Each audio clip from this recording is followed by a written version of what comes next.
Hello guys, dito ako ngayon sa mga mais namin.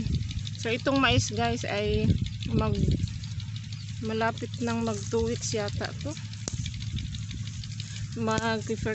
Apply kami ng fertilizer. Mag 2 weeks na ba to? 2 weeks na. Nung Lunes no.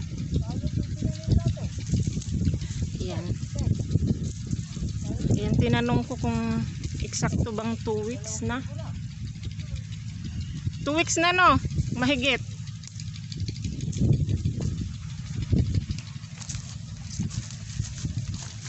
Ayan.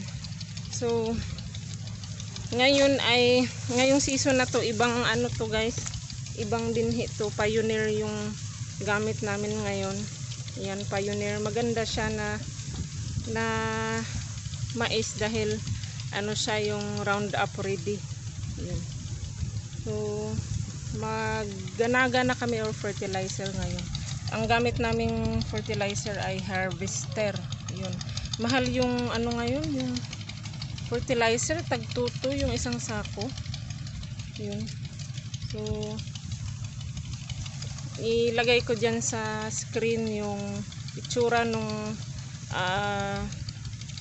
ano namin, yung mais na ginamit ng tanim. So ayan si mama ko, nag-apply na ng fertilizer. Tutulong din ako mag-apply kami ng fertilizer.